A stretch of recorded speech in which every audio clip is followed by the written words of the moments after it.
friend Roger Christopherson here again with another first listener review. And before I get to babbling about this one, I want to ask everybody to like, share, and subscribe to keep this music alive, because that is what we do. We talk about music. I babble a lot, and then people comment and tell me I got something wrong, or they didn't like what I had to say, or they tell me that they love it and they agree with every word. Don't know if that's ever happened, but there's always hope. Anyway, if you're into that, this is where it's where we do it. So today we're babbling about Kenny Wayne Shepherd and the 30th anniversary of Ledbetter Heights, his debut album.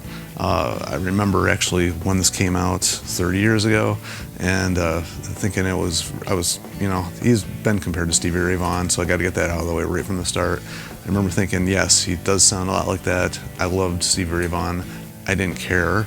I was not to like bury him. I actually enjoyed it and soaked it up and have bought every album of his since then.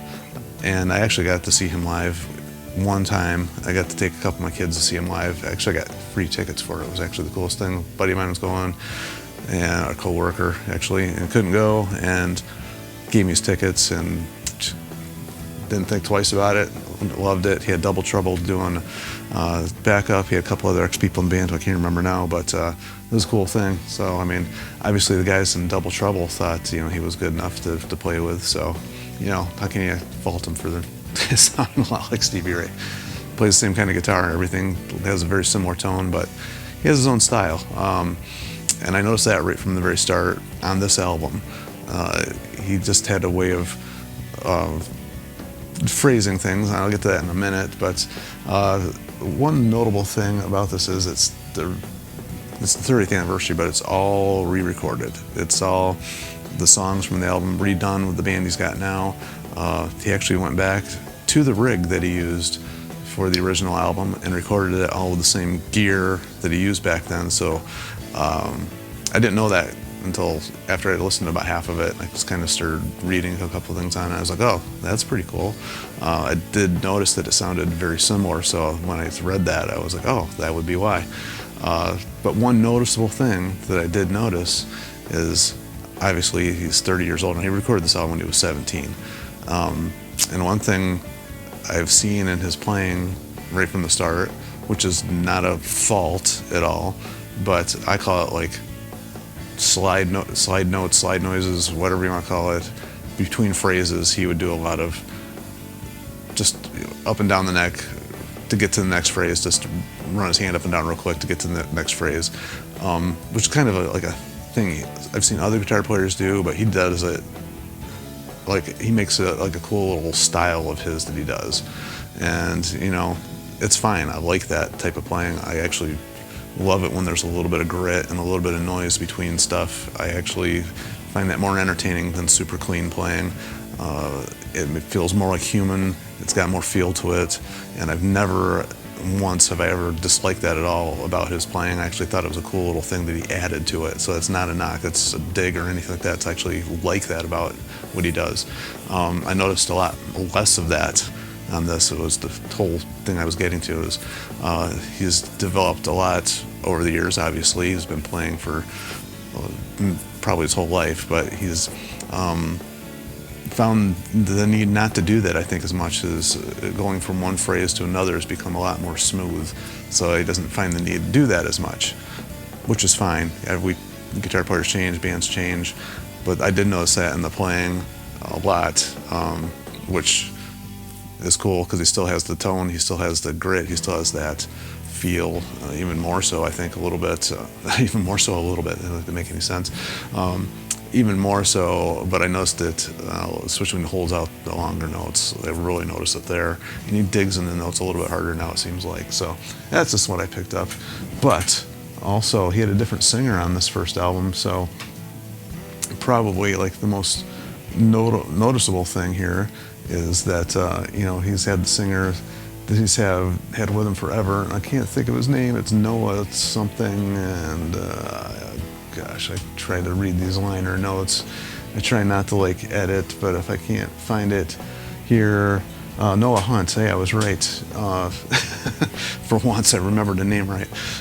He has playing on this. Of course, he still has Chris Layton on drums on this one, from Double Trouble. So, he's had him, I think, right from the start, if I remember correctly. I don't know. Maybe somebody should double check me on that one, because one thing I didn't prepare for.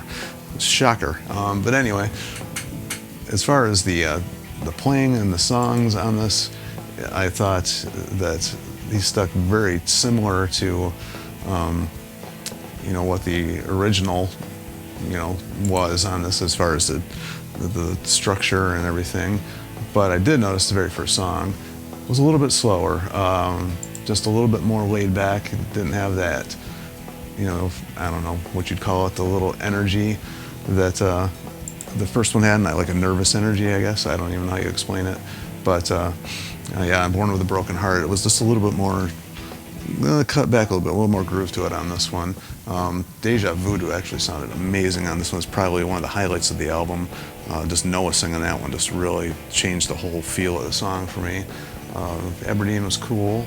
Shame, Shame, Shame seemed, I should have probably checked the original. It seemed a little bit longer than the original, but I could be wrong. But I did enjoy that version of it. Going from the Path was good, but my favorite one, I think, on the whole album was Everybody Gets the Blues. For some reason, this version of it, Noah singing it and the playing, these guys have worked with each other so long that I think it really meshed well on that song, and that was probably my favorite one on the whole album. And a little surprise here was the live version of While We Cry was stuck in the middle of the album, track 7, just a little bit of it did seem a little out of place. I'm not gonna lie, that version of it seemed a little out. Everything else seemed studio recorded. That one just seemed a little out of place. Just the whole feel of it was different. Sound of it was different, obviously. Great song, played it awesome, but just the sound of it overall seemed a little bit weird. Yeah, I'm Leaving You Commit a Crime was actually a great version of that song. If I Had Enough, also just a little bit more basic blues. That one seemed a little shorter than the original. I could be wrong, but it just seemed really short. Also a great one, Riverside, just a killer song. Probably actually one of the top ones off the album. I say Riverside, this version of it really slayed, so I really enjoyed that. What's Going Down was also good, but then the title track, Ledbetter Heights, just had a amazing feel to it. The guitar playing on that one was top notch.